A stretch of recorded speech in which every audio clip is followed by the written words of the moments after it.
The doctors said his twin daughters had days to live. Then he walked into the dining room, and what he saw there made him fall to his knees and weep. Kang Do-won hadn't cried in 20 years, not when a rival syndicate tried to take his territory. Not when he buried his wife in the rain on that cold November morning.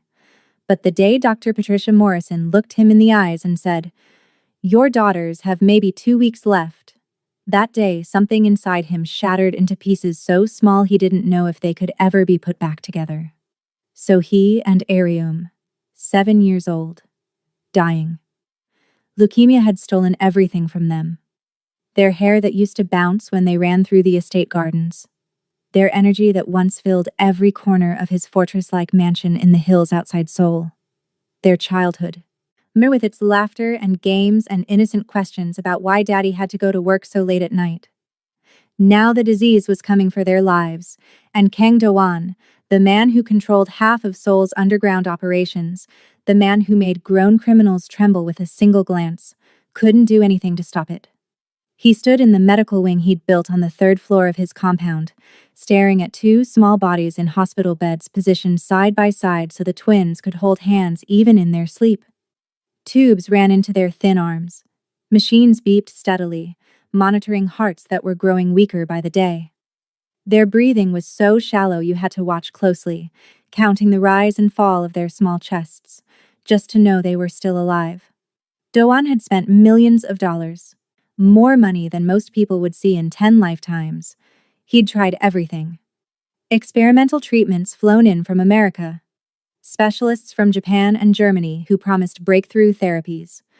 Traditional medicine from the most respected practitioners in Korea. Nothing worked. Nothing even slowed it down. Before we go any further, I need to ask you something that might hit close to home. Have you ever felt completely powerless in the face of something you couldn't control? Have you ever watched someone you love slip away and realized that all your strength, all your resources, all your determination meant nothing? Stay with me, because what happens next in this story will remind you that sometimes miracles come from the most unexpected places, and sometimes the thing we need most isn't what we've been searching for at all. The next morning, the mansion felt like a tomb waiting for its occupants. No one spoke above a whisper. The household staff moved through the halls like ghosts, their eyes downcast, their movements careful and quiet. Mrs. Baek, the head housekeeper who'd been with the family for 15 years, had stopped preparing the twins' favorite meals because they couldn't eat them anyway. The men who worked security for Do-won, hardened criminals who'd seen and done terrible things, whispered in corners when they thought he couldn't hear them. Everyone had given up. Everyone had accepted that Kang Do-won's daughters were dying, and that even the most powerful man in Seoul's underworld couldn't change fate. Then she walked through the gates. Choi Mirai, 29 years old. No medical degree hanging on her wall, no impressive credentials listed on a resume, no letters of recommendation from prestigious hospitals. Just a quiet strength in her dark eyes that seemed to see through all the walls people built around themselves. Just a calmness in her voice that made you believe things might be okay, even when everything said they wouldn't be. Mrs. Baek looked her over with the practiced eye of someone who'd seen dozens of nurses come and go in the past 6 months, none lasting more than a few days before the weight of impending death drove them away. "You're here for the position?" Mrs. Baek asked, her voice heavy with skepticism and exhaustion. "Yes," Mireille replied simply. "Honey," Mrs. Baek said, and there was genuine kindness in the warning.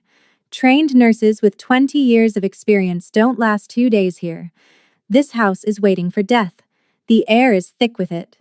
If you're looking for hope or healing or any of that inspirational nonsense, you won't find it here." Mirai's voice was calm, steady as a heartbeat. Then maybe this house needs someone who's not looking for those things. Maybe it needs someone who brings them. Mrs. Baek stared at this stranger, this woman with nothing to recommend her except the strange peace that seemed to radiate from her like warmth from a fire. She wanted to turn her away, to save her from the heartbreak that was coming. But something in Mirai's eyes stopped her. When Kang Do-won saw her, he barely looked up from the reports he was reviewing in his office. Financial statements from his legitimate businesses, mixed with coded updates about territory disputes and shipments coming through the port.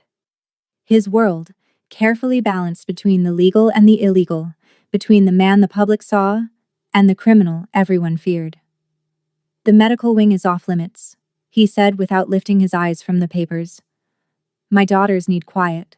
They need rest. They need to be left alone. Mirai didn't move from the doorway, didn't shuffle her feet or apologize or back away like most people did when Kang Do-won spoke. Mr. Kang, she said, her voice cutting through the silence like a bell. Dying children don't need quiet. They need someone who still believes they're worth saving. Do-won's head snapped up. Anger flashed in his eyes. Hot and immediate. The kind of anger that had made men disappear, that had ended careers and lives. His jaw clenched so tightly she could see the muscles jumping under his skin. What did you just say to me? His voice was dangerously low. I said your daughters don't need another person treating them like ghosts who are already gone. They need someone who sees them as alive, who treats them like they have a future worth fighting for. The silence that followed was heavy enough to crush bones. Do-won stared at this woman, this stranger who had no reason to care, no credentials to back up her bold words, no logic or science or proof that anything she believed could possibly be true. But her eyes held something he hadn't seen in 6 months of specialists and treatments and desperate prayers. Her eyes held hope. Real, solid, unshakable hope. Do what you want, he finally muttered, turning back to his papers with a dismissive wave. Just stay out of my way. Mirai walked into the twins' room on the 3rd floor. 2 hospital beds positioned close enough that the girls could reach across the gap and hold hands. White walls that had been scrubbed clean of any personality or color. The smell of medicine and antiseptic and something else. Something darker that she recognized immediately as the smell of resignation. The smell of people waiting to die. She took off her gloves against every protocol and touched So-hee's face with her bare hand. Skin to skin, human contact. So-hee's eyes opened slowly, fighting against the exhaustion that weighed down her eyelids. Who are you? She whispered. Someone who's staying, Mirai replied with a gentle smile. Ariam stirred in the bed beside her sister. Are you a nurse? Like the others who came and left? No, sweetheart. I'm not a nurse. I'm just someone who believes that tomorrow is coming. Someone who thinks you're going to see it. The twins looked at each other, that silent communication that only siblings who'd shared a womb could manage. Something passed between them that Mirai couldn't name but could feel. Everyone treats us like we're already gone, Ariam whispered, her small voice carrying a weight no 7-year-old should have to bear. Like we're ghosts, they're just waiting to bury. Mirai knelt beside Ariam's bed, then reached over to take So-hee's hand too, connecting all 3 of them in a small circle of warmth and contact and presence. I don't see death when I look at you, she said firmly. I see 2 girls who still have fight left in them. I see 2 strong souls who aren't finished with this world yet. And I want you to know something important. I'm not giving up. Not today, not tomorrow, not ever. That night, while the machines beeped their steady rhythm and the moon cast silver light through the window, Mirai sang to them.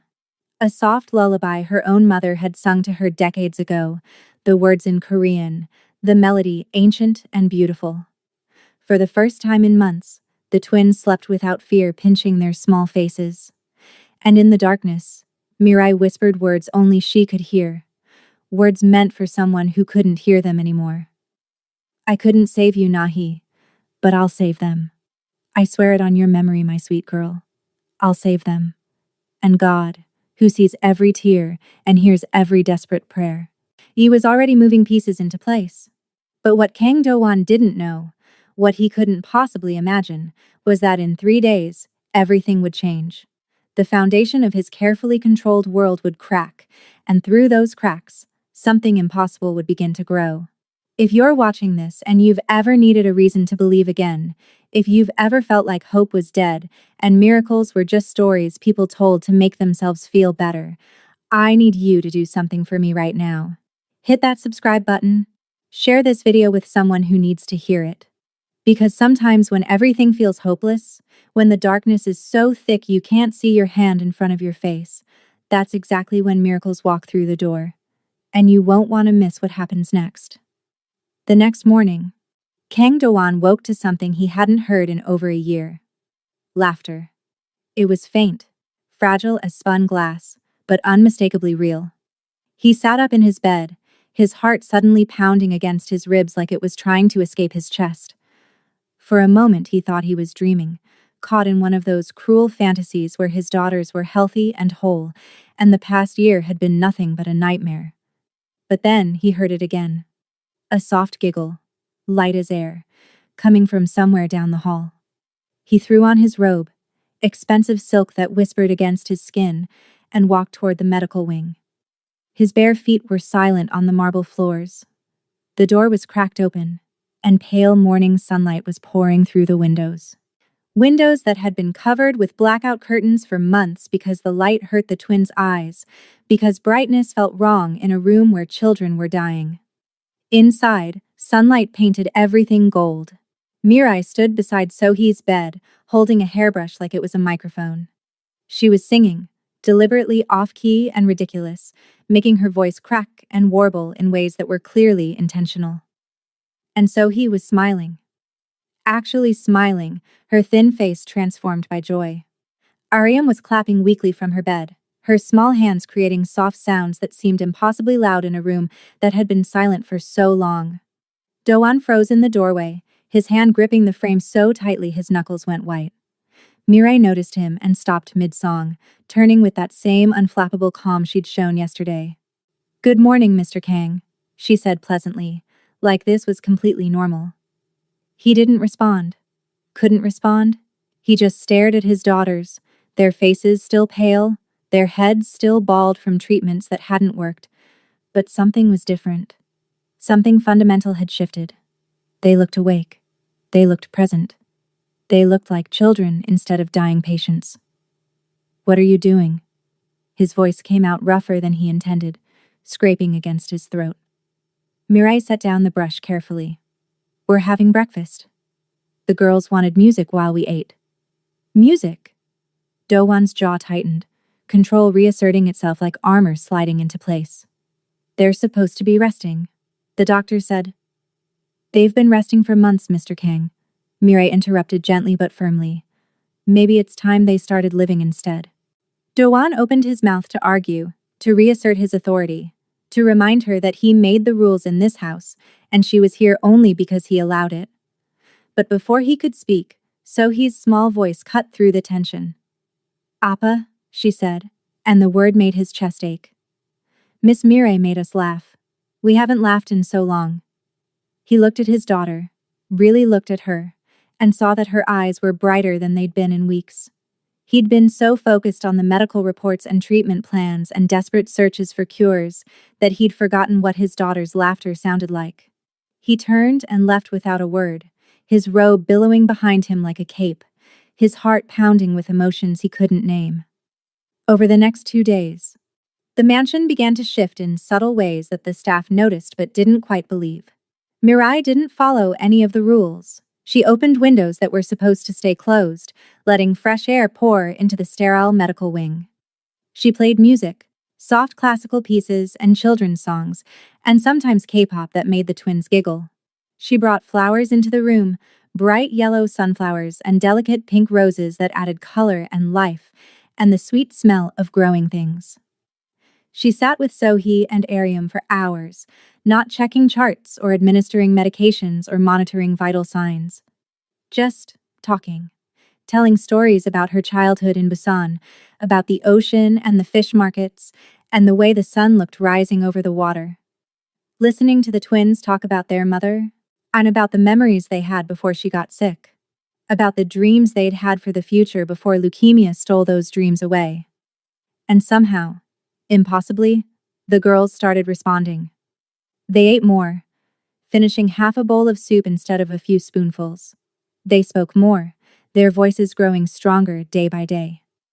They moved more, shifting positions in bed without grimacing, reaching for things instead of waiting for someone to bring them. Dr. Patricia Morrison came for her weekly visit on the third day. She was a stern woman in her 50s, American educated, with a reputation for brilliant diagnostic skills and brutal honesty. She examined the twins in silence, her face expressionless as she checked their vitals, looked at their charts, reviewed the monitor readings. When she finished, she just stood there, staring at the numbers like they were written in a language she couldn't read. Doan, who'd been standing against the wall with his arms crossed, straightened. "What is it? What's wrong?" Dr. Morrison looked up at him, and for the first time since he'd hired her, she looked confused. "Their vitals are stabilizing," she said slowly, like she didn't believe her own words. "Their appetite is returning. Their energy levels are showing measurable improvement." Doan's heart stuttered. "That's good, isn't it? That means—" "This shouldn't be happening," Dr. Morrison interrupted. "Not without active treatment. Not with leukemia this aggressive. The disease doesn't just stabilize on its own." "Then explain it," Doan demanded, his voice sharp with desperate hope. "I can't," the doctor admitted. She glanced toward the doorway where Mirai stood quietly, folding blankets with practiced efficiency. "But whatever's happening in this room, whatever she's doing, don't stop it. Don't question it. Just let it continue." She left, and Doan stood frozen in the middle of the medical wing, watching Mirai hum softly as she arranged fresh flowers in a vase by the window. That night, unable to sleep, Doan sat in his office surrounded by the trappings of his power. Expensive art on the walls, a safe full of cash and documents that could destroy politicians, phones that connected him to every major criminal operation in East Asia. And none of it mattered. None of it could save his daughters. He heard footsteps in the hallway outside his office, soft, careful steps. He looked up to see Mirai carrying a tray of empty teacups from the twins' room. "Why are you doing this?" he called out before he could stop himself. She paused in the doorway, turned to face him. "Doing what, Mr. Kang?" "This," he gestured vaguely, encompassing everything. "The music, the stories, the hope. You know they're dying. The doctors have told us there's no cure, no treatment that works. Why give them false hope? Why make this harder than it has to be?" Mirai's eyes softened with something that looked like pity, but not for the twins. For him. "It's not false hope, Mr. Kang," she said gently. "It's just hope. And sometimes that's the only medicine that actually matters. Sometimes belief is stronger than any drug we can create in a laboratory."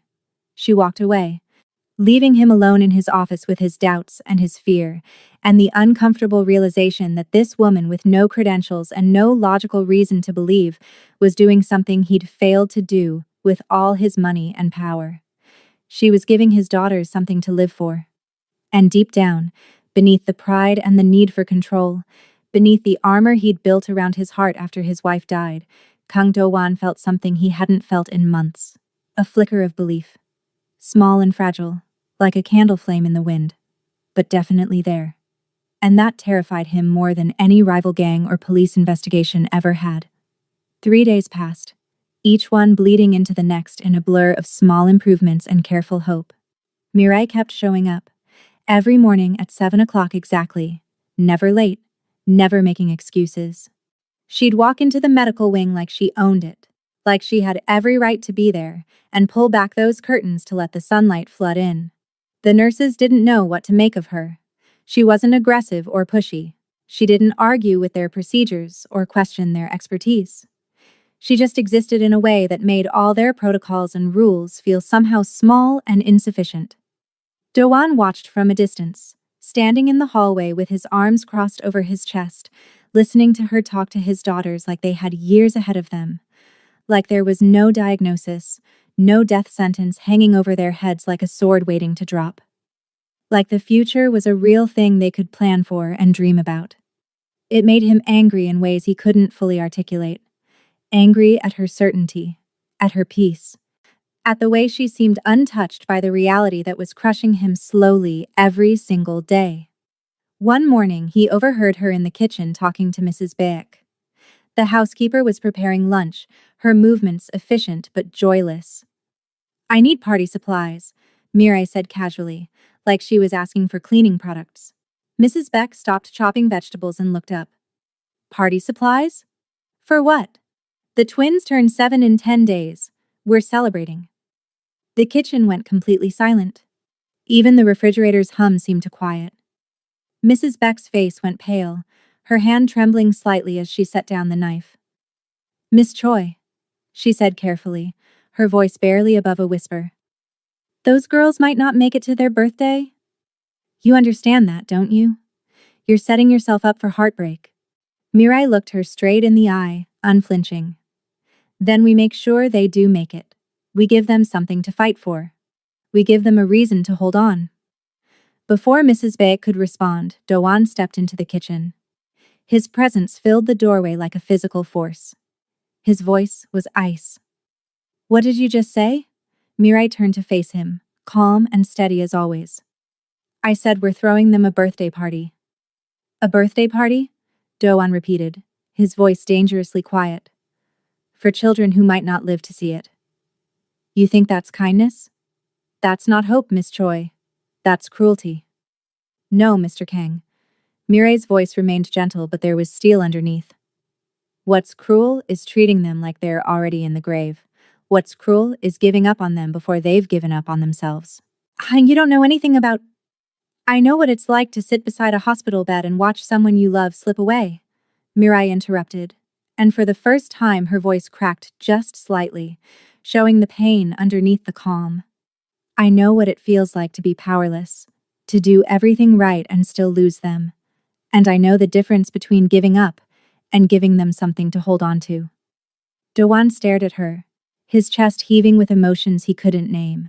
For a moment, something flickered across his face. Recognition, maybe. Understanding. The acknowledgement that she'd walked through the same hell he was walking through now. Then his mask slammed back into place, and he turned and walked out without another word. But Mirai didn't stop. She ordered the party supplies herself, paid with her own money that she couldn't really afford to spend. She started planning decorations in secret, sketching out ideas for a rainbow theme because Sohee had mentioned once, weeks ago, that rainbows reminded her of her mother's smile. The staff whispered among themselves. Some thought she was delusional. Others thought she was cruel. A few, the ones who'd known the twins before they got sick, who remembered their laughter echoing through the halls, secretly hoped she was right. But the twins, they came alive in ways no one had seen in months. So he asked what flavor the cake would be. Ariam wanted to know if she could wear a dress, a real pretty dress like the one she'd worn to her mother's funeral. Even their questions, their small expressions of hope, felt like miracles. One afternoon, Mirai did something that no one had dared to do in over 6 months. She got the twins into wheelchairs and took them outside. Doan saw it from his office window, his sanctuary on the second floor where he conducted business both legitimate and otherwise, where he made decisions that affected thousands of lives, where he'd spent more time in the past months than he had with his dying daughters.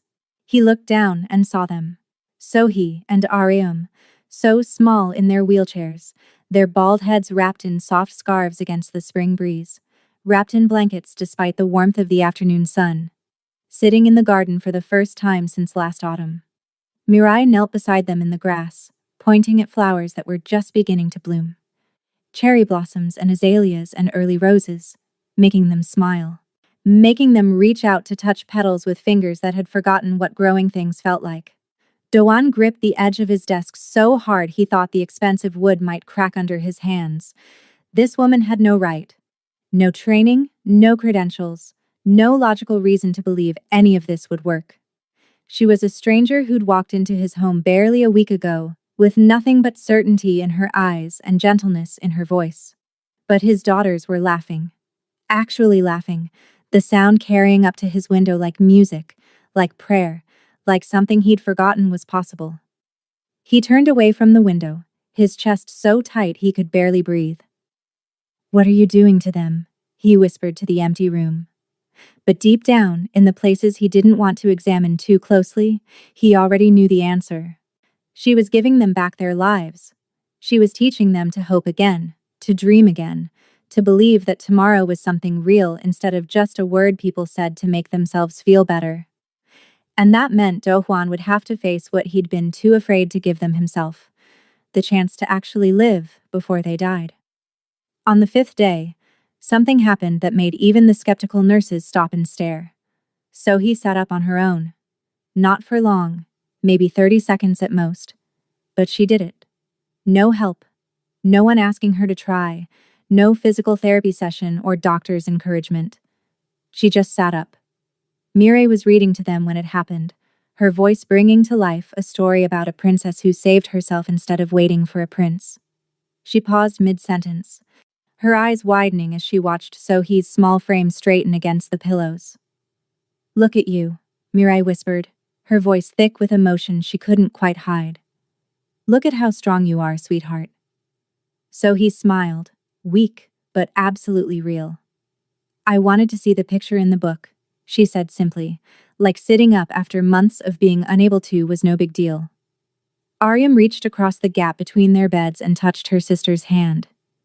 "You did it, Unni. You really did it." The twins held hands, and in that moment, everyone in the room felt it. That shift, that change, that impossible thing that was happening right in front of their eyes. Dr. Morrison came that afternoon for another checkup. She'd been coming more frequently, drawn by the impossible improvements she couldn't explain. She examined both girls with the same methodical precision she always employed, checking vitals, looking at charts, reviewing the monitors. When she finished, she just stood there in the middle of the room, staring at her clipboard like it had personally betrayed her. "What is it?" Do-hwan asked from his position near the door. He'd started coming to these checkups, standing silently against the wall, watching everything with those sharp eyes that missed nothing. Dr. Morrison looked up, and her face was pale beneath her professional composure. "Their white blood cell counts are improving." Do-hwan straightened, his heart suddenly racing. "Improving? By how much?" "Enough that I had the lab run the tests 3 times because I thought they'd made a mistake." She shook her head slowly. "Do-hwan, this doesn't happen. Not without active chemotherapy. Not with leukemia this aggressive. This type of cancer doesn't just stabilize. It certainly doesn't improve." "So what are you saying?" "I'm saying I don't have an explanation." She looked toward Mireille, who was quietly arranging fresh flowers by the window, humming softly to herself. "But something is working. Something is helping them fight back." Dr. Morrison lowered her voice, stepping closer to Do-hwan. "Whatever's happening in this room, whatever she's doing, don't question it. Don't analyze it. Don't try to understand it with logic or science. Just let it continue. Sometimes miracles don't need to be explained. They just need to be accepted." She left, and Do-hwan stood frozen, his mind spinning, watching Mireille adjust the flowers with the same gentle care she brought to everything. That night, sleep was impossible. Do-hwan walked the halls of his mansion restless, his mind refusing to settle. For months he'd thrown everything at this disease, money that most people couldn't even imagine, the best doctors in 3 countries, experimental treatments that cost more than houses, advanced medical technology that looked like something from a science fiction movie, and this woman, this stranger, with no medical degree and no scientific backing for anything she was doing, was accomplishing what they all couldn't. He found himself standing outside the twins' room well past midnight. The door was cracked open just slightly. Inside, a single lamp cast warm light over the sleeping girls.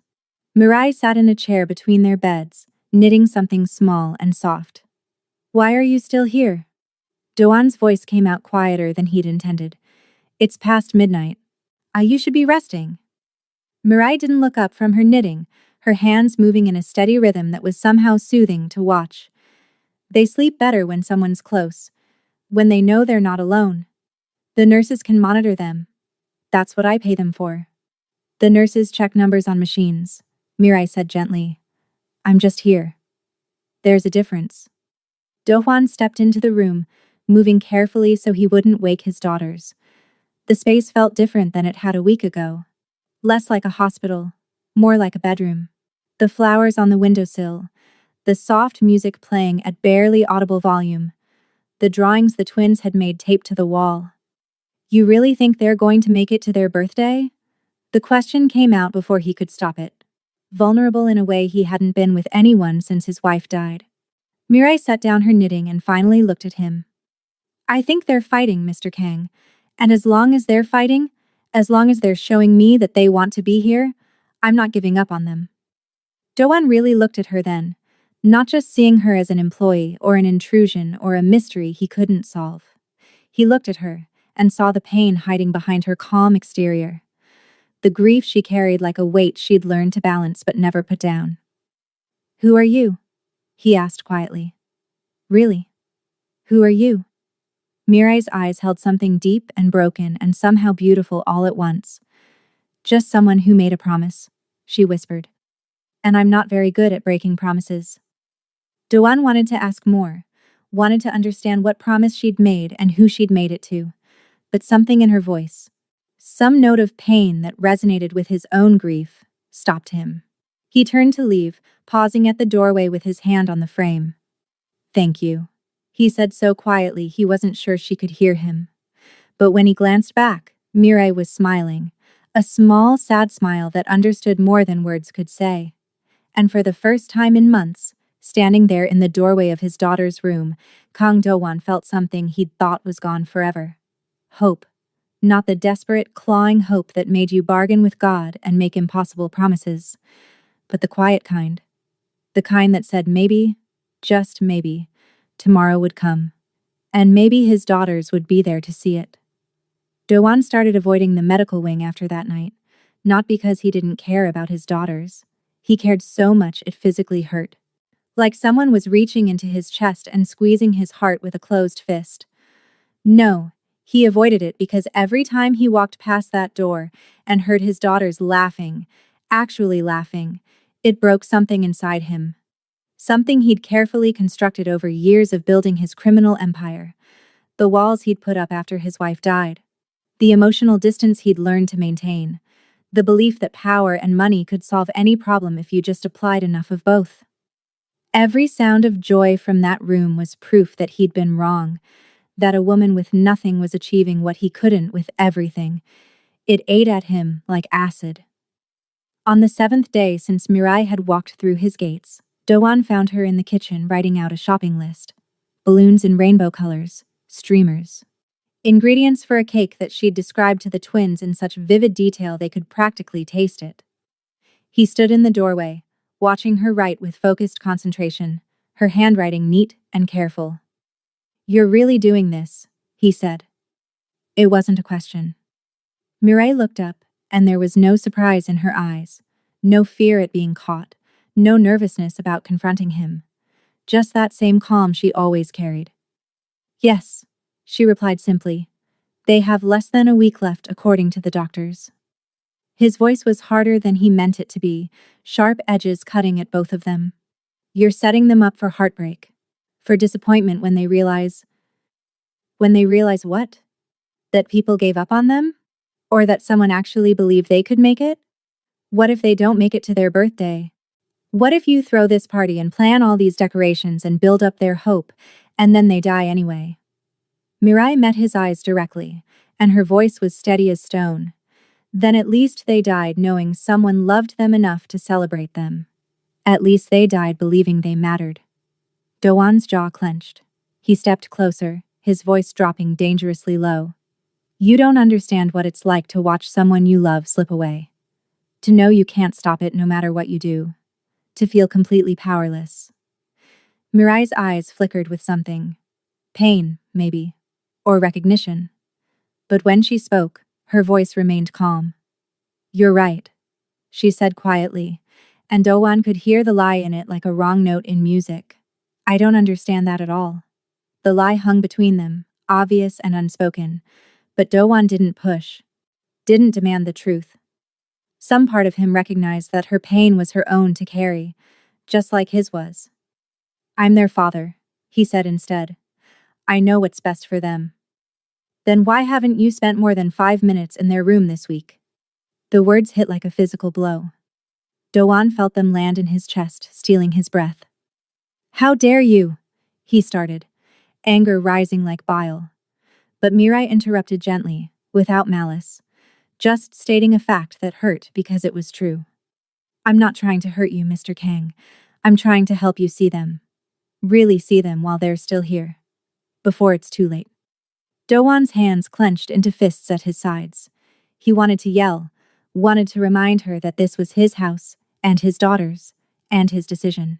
I wanted to fire her, and throw her out, and go back to the careful distance that hurt less than this constant assault on his defenses. But he couldn't. Because she was right. And they both knew it. He turned and walked away without another word, his footsteps echoing on the marble floors. That afternoon, Mirai did what she'd been doing every day. She wheeled the twins out to the garden, where spring was turning into early summer and the flowers were blooming in explosions of color. Dowan watched from his office window. He told himself he was just checking on them, making sure they were safe, making sure Mirai wasn't doing anything dangerous. But really, he was watching the way she knelt beside Areum, pointing at a butterfly that had landed on a flower. The way he reached out with trembling fingers to touch rose petals, feeling their softness. The way both his daughters tilted their faces toward the sun with their eyes closed, looking peaceful in a way he hadn't seen in so long. When was the last time he'd really looked at them? Not at their diagnosis, not at the numbers on their monitors, not at the daily reports from nurses and doctors. When had he last looked at his daughters and seen them as people instead of patients? As children instead of problems he couldn't solve? He pressed his hand against the glass of the window, watching them from his self-imposed distance. Below, Mirai glanced up. For just a moment their eyes met across the space between them. She didn't smile, didn't wave, didn't do anything except hold his gaze. And in that look, Dowan saw something that terrified him more than any rival gang or police raid ever had. She wasn't here to save his daughters. She was here to save him. To save him from the guilt of not being there. From the distance he'd created. From the walls he'd built so high he couldn't see over them anymore. He turned away from the window, his heart pounding like he'd run a marathon. Outside, the twins' laughter drifted up through the open window, carried on the warm breeze. And Kang Do-hwan, the man who controlled a criminal empire, the man who'd ordered terrible things done to terrible people, the man who thought he'd stopped feeling anything the day his wife died, felt tears burning behind his eyes. The morning of day 9 dawned bright and clear. Too bright, almost. Like the universe was mocking him with sunshine and birdsong while his world continued to crumble. Dowan woke to silence. No voices, no laughter. No sounds of life from the medical wing. His chest constricted with immediate panic. He threw off his silk sheets and grabbed his robe, not bothering to tie it properly as he rushed into the hallway. His bare feet slapped against the cold marble as he ran toward the twins' room. The door was open. The beds were empty. His heart stopped completely. The machines that had been beeping steadily for months were silent, turned off. The blankets were pulled back neatly. His daughters were gone. "Where are they?" he demanded, his voice cracking. "Where are my daughters?" Mrs. Beck appeared from around the corner, carrying fresh linens. "They're in the dining room, Mr. Kang." With Miss Choi. Dowan didn't wait for more explanation. He walked quickly, his robe billowing behind him, his mind racing through possibilities. Why were they in the dining room? That room had been locked since Catherine died. He couldn't stand to look at it. Too many memories. Too much pain. The ghost of his wife sitting at the head of the table, laughing at something he'd said. The twins younger and healthy, making messes with their breakfast. When he reached the double doors, he stopped. His hand on the handle, took a breath. Then pushed them open. The table was covered with paper and crayons and markers in every color imaginable. Mirai sat in the middle, surrounded by both girls. They were drawing, creating birthday cards, their small hands moving with more energy than he'd seen in months. So he looked up first, holding up her paper. A wobbly rainbow stretched across the page in colors that didn't quite match. "Look, Appa," she said, her voice stronger than it had been in weeks. "For our party." Ariam's card had flowers drawn in careful detail. Miss Mirai said we can each make one. That way, everyone knows we helped. Even Ariam's voice, usually so weak, had gained strength. Dowan stood frozen in the doorway. This room he'd locked after Catherine's funeral because he couldn't bear to see it empty. Couldn't stand the memories of happiness that felt like lies now. But it wasn't empty anymore. It was full of color and life and his daughter's voices. Mirai looked up at him, her expression careful. We needed more space. I hope that's okay. I found the key in Mrs. Baek's office. Doan couldn't speak. His throat was too tight. He just stood there, staring at the table where his wife used to sit, where she'd made Sunday breakfast a tradition. Kia, where the twins had drawn pictures and told stories and lived. Appa, will you help me finish mine? So he asked, sliding carefully off her chair. And then she walked toward him. Walked. Not in a wheelchair. Not supported by nurses. She walked across the room on her own, her steps slow and careful, but real. Doan's knees almost gave out. He wanted to rush forward, to catch her, to carry her back to bed where she'd be safe. But something stopped him. The determination on her face. The pride in accomplishing this small, impossible thing. She reached him and took his hand. Her small fingers wrapped around two of his, and she pulled gently, leading him toward the table. He let her. Let himself be led by this 7-year-old who shouldn't be able to stand, let alone walk. He sat down beside her in a chair that creaked under his weight. And Ariam immediately pushed a box of crayons toward him.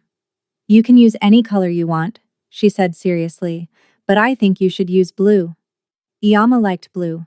The mention of Catherine hit him like a fist to the sternum. But instead of the usual sharp pain, there was something else. Something softer. Like maybe remembering her didn't have to hurt quite so much. Mirai handed him a crayon without saying anything. They sat there for an hour. Maybe longer. Time seemed to stop mattering. Doan drew clumsy flowers beside Sohee's rainbow, his artistic skills rusty from years of not using them. He listened to Ariam talk about what dress she wanted to wear to the party, her voice animated in ways he'd forgotten were possible. He watched both his daughters smile and laugh and exist in the moment without fear shadowing every second. And, somewhere in that hour, something inside him cracked.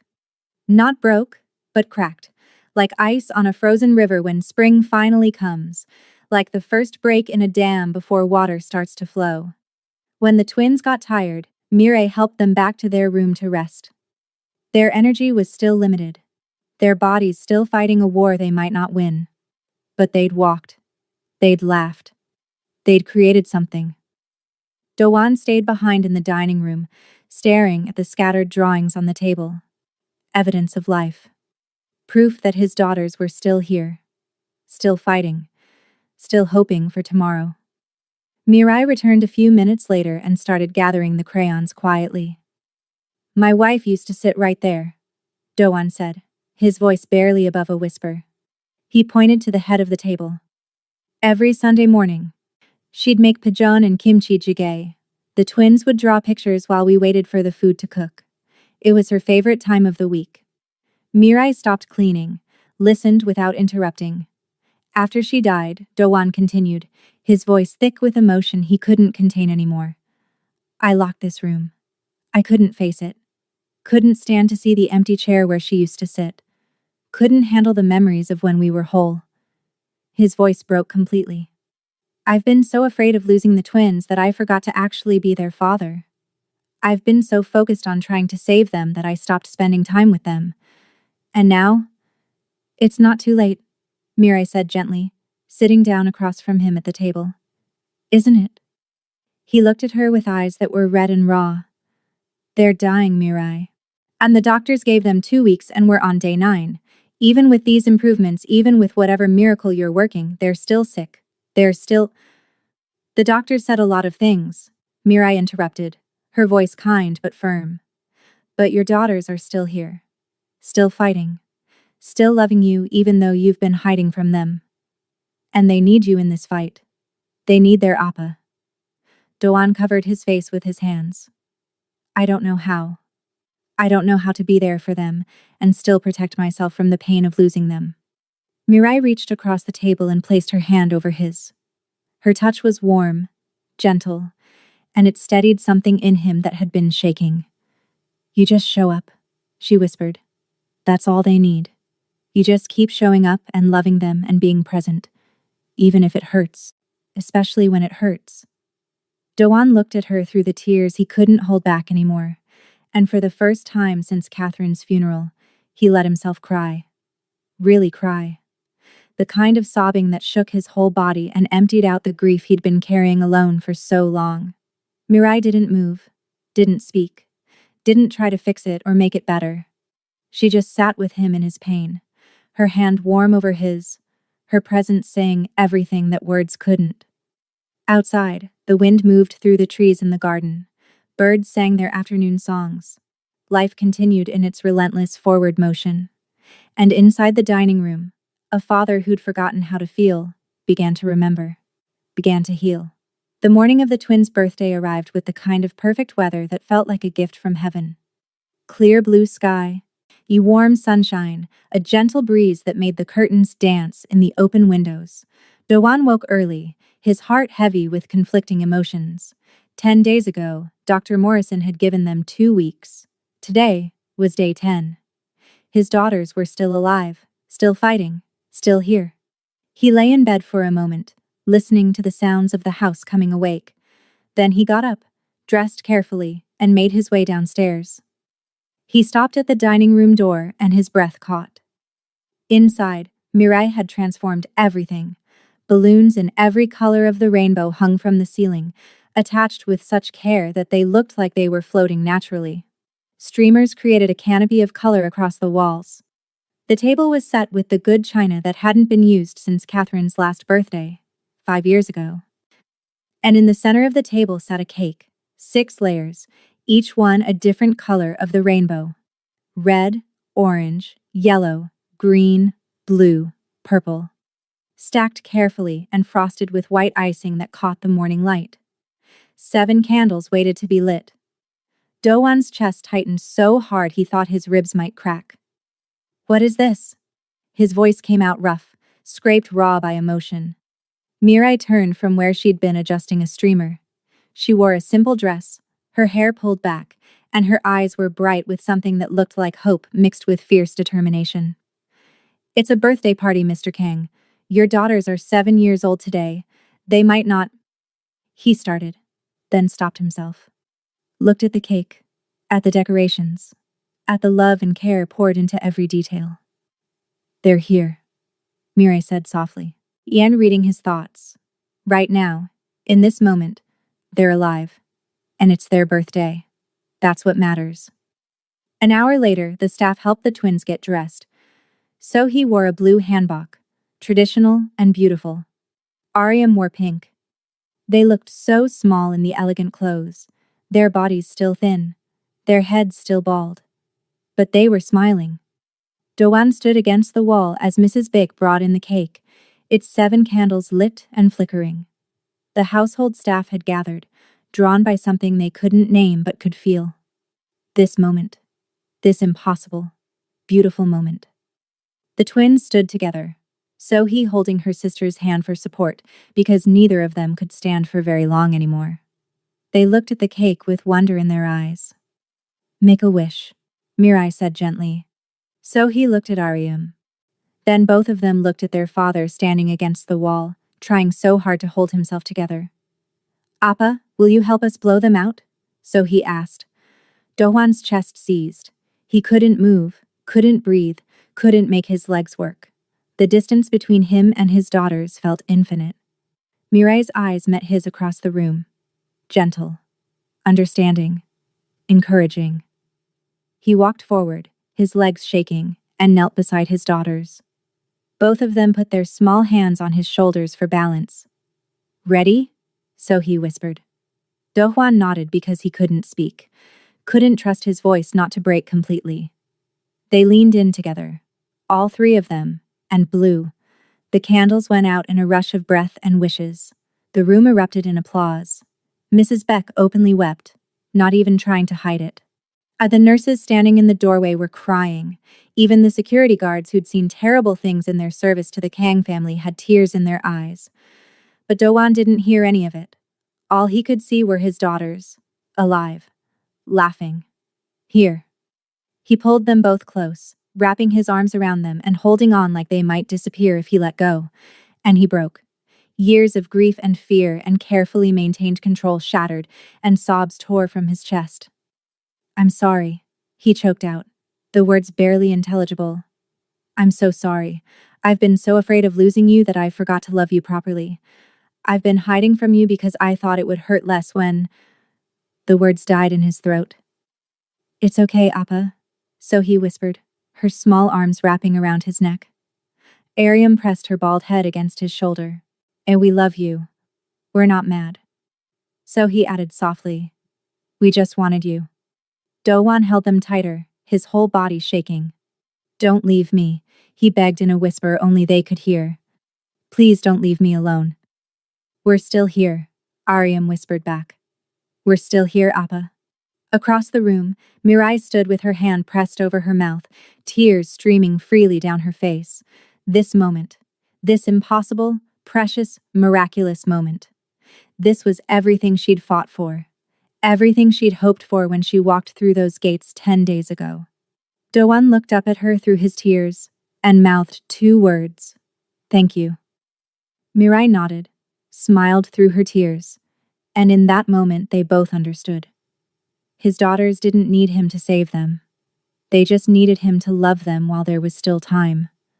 That night, after the party ended and the decorations stayed up because nobody wanted to take them down yet, Doan didn't go back to his office, didn't check on his business operations or review reports, or make the calls he usually made. He stayed. He sat in the chair between the twins' beds watching them sleep. Their breathing was steady and peaceful. Their faces relaxed in a way they hadn't been for months. For the first time since they got sick, he wasn't afraid to be close to them.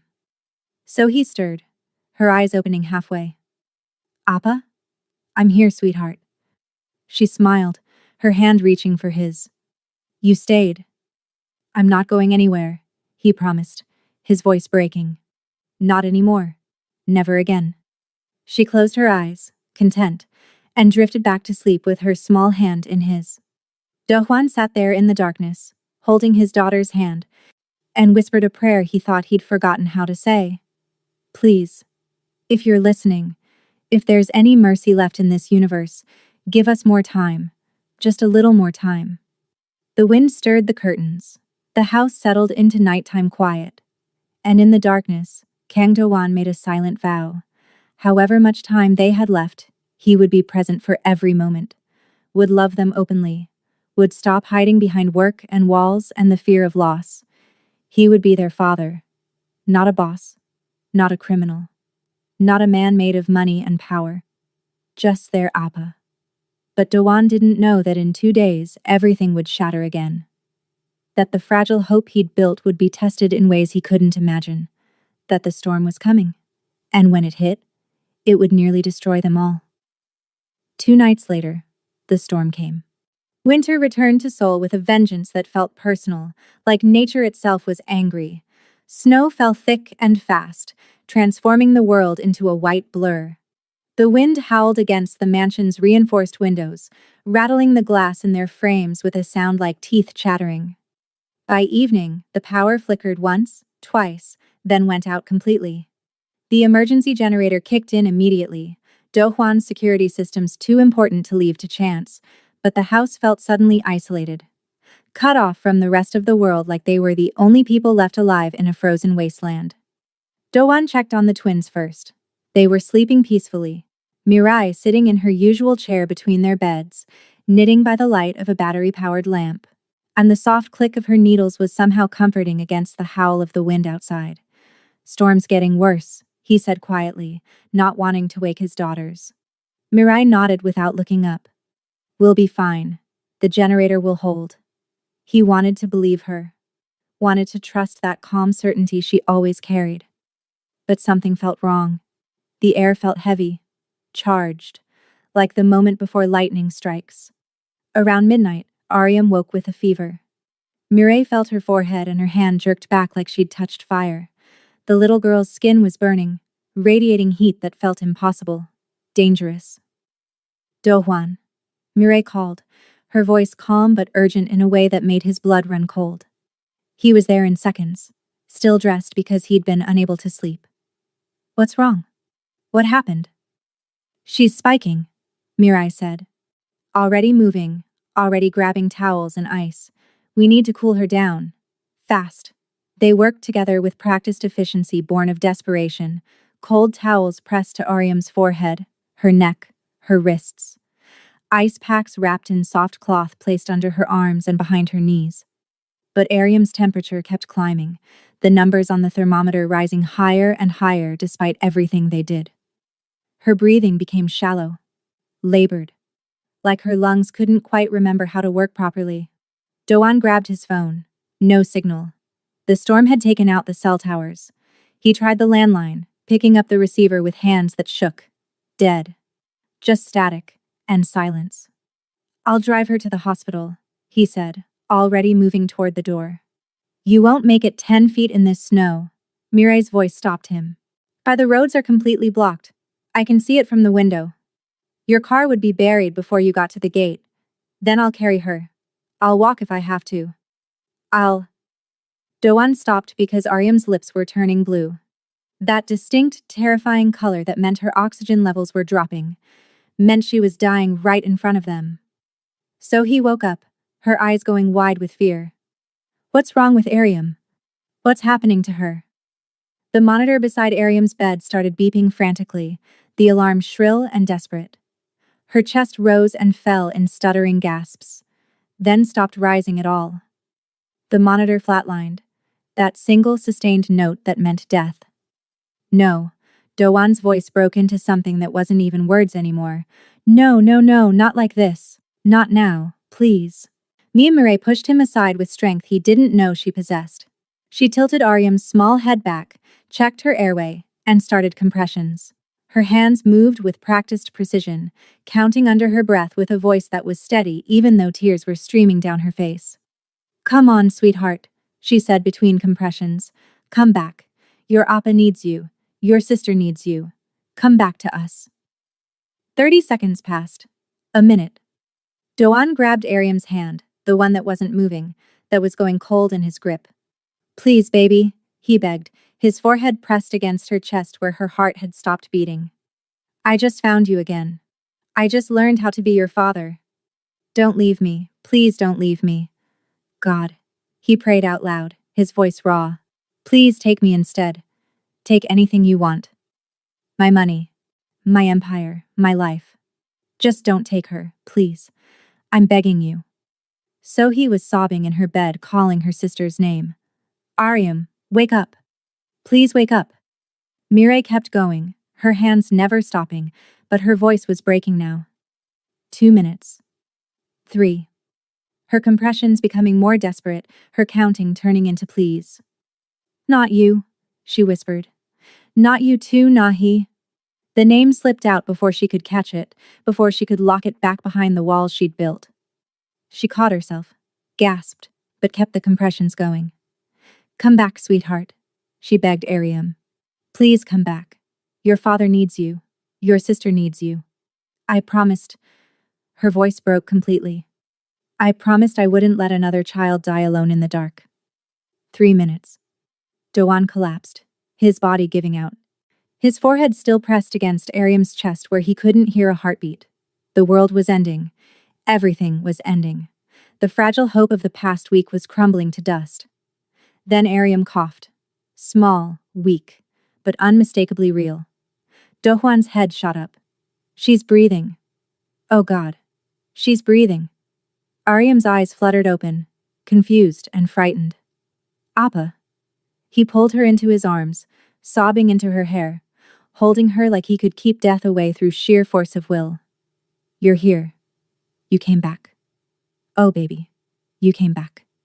Across the space between the beds, so he was crying with relief. Unni, you're okay. Aram was weak, disoriented but alive, breathing. Here. Mirai collapsed back into the chair, her whole body shaking with the aftershock of adrenaline and terror and relief. Her hands trembled uncontrollably. Tears poured down her face unchecked. Doan looked at her through his own tears, and the question came out before he could stop it. You called her Nahi. Who is Nahi? Mirai's face crumbled. All the careful composure she'd maintained for 10 days shattered like glass. She covered her mouth with her shaking hands, trying to hold back the sobs. But they came anyway. "My daughter," she whispered, the words torn from somewhere deep. She was 6 years old. Leukemia. 5 years ago. Doan felt like he'd been punched. "Oh God, Mirai. I'm so sorry. I didn't know. I couldn't save her." Mirai's voice broke completely. "I did everything. I held her just like I held Ariam just now. I did the compressions. I begged God.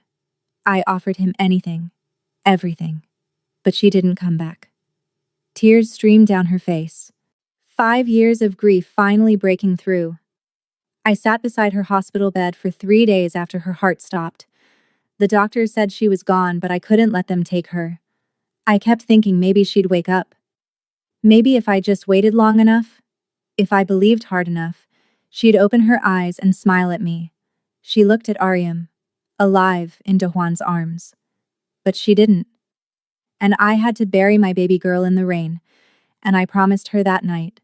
I promised her that I would never let another child feel alone in this fight. That I would give other children the hope I couldn't give her. Doan's throat closed completely. "That's why you came here. That's why you stayed." Mirai nodded, wiping her face with shaking hands. "Every time I look at your daughters, I see her. I see Nahi. And I can't." Her voice broke. "And I can't let them go the way I let her go." "You didn't let her go," Doan said firmly, reaching across the space between them to take her hand. "You fought for her. You did everything humanly possible. Sometimes we lose people we love, and it's not because we didn't fight hard enough. It's just..." He stopped, struggling with words he'd never wanted to say out loud. "It's just what happens." Mirai looked at him, and in that moment they saw each other completely.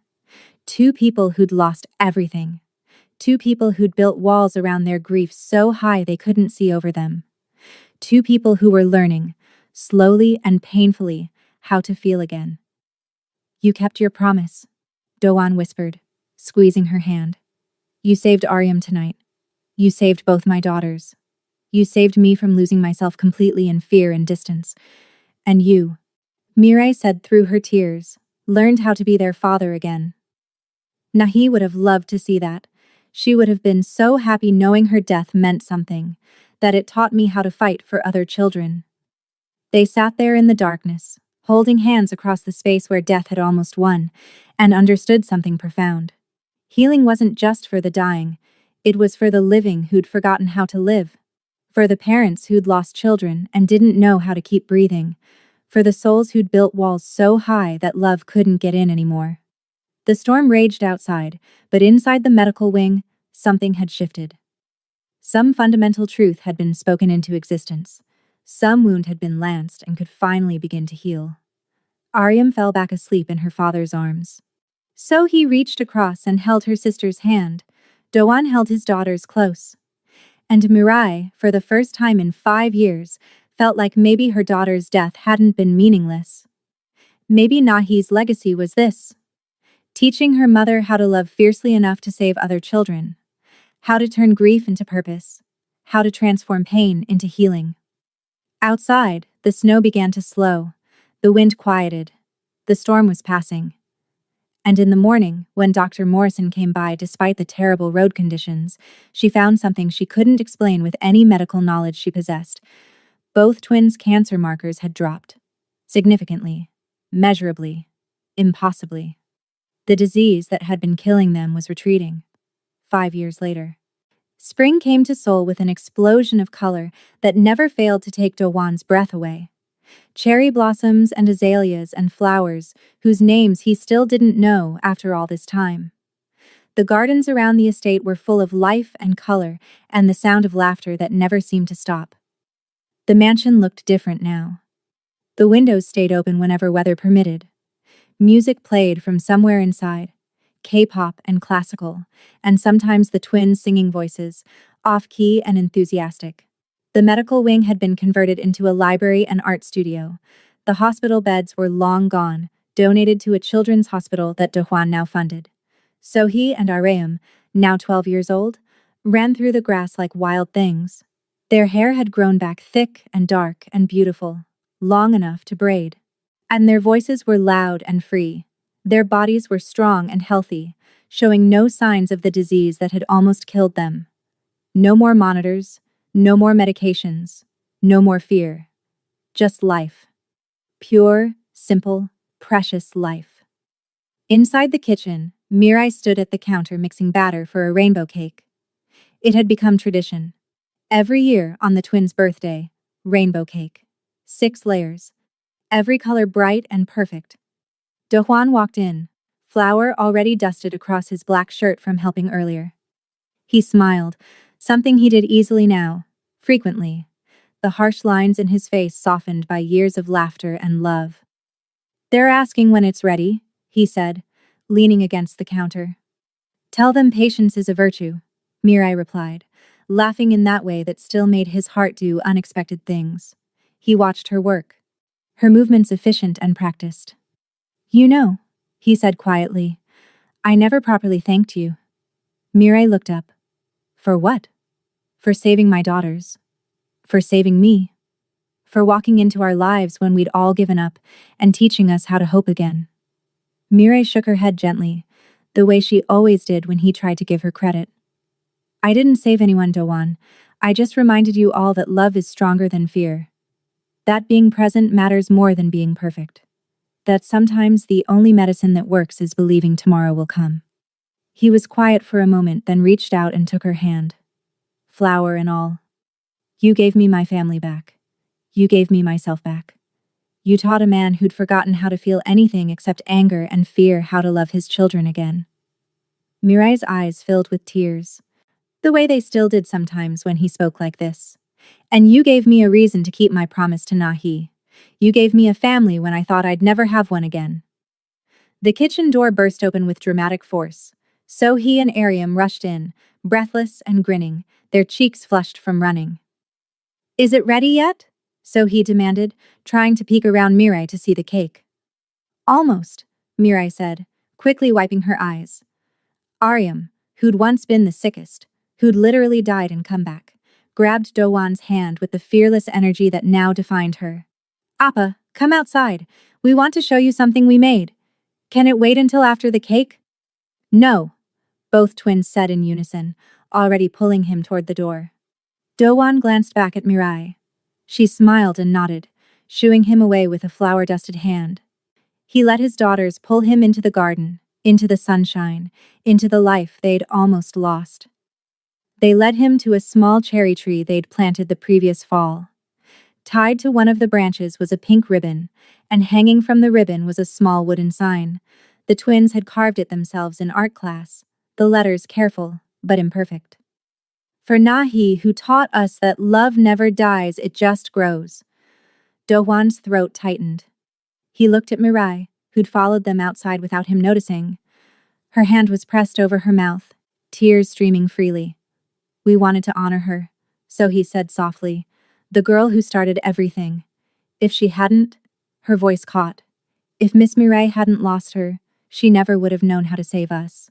Ariam added, "So we wanted Nahi to know she mattered, that her life meant something, that we remember her, even though we never met her."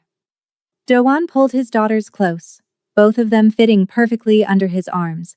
Then he reached out and pulled Mirai into the embrace too, creating a circle of 4 where once there had been terrible, aching absence. They stood there together in the garden, under the spring sky, beside a tree dedicated to a little girl named Nahi, who died 5 years ago, but whose love had somehow multiplied instead of ending. Above them, clouds moved slowly across blue sky. Birds sang their afternoon songs. The world continued in its beautiful, relentless forward motion. And somewhere beyond the clouds, beyond the visible world, a 6-year-old girl with dark eyes like her mother's was smiling. Because her death hadn't been the end. It had been the beginning of something beautiful. That evening, they gathered around the dining room table, the same table where they'd celebrated the twins' 7th birthday 5 years ago. The same room that had been locked in grief, but was now filled with light and laughter.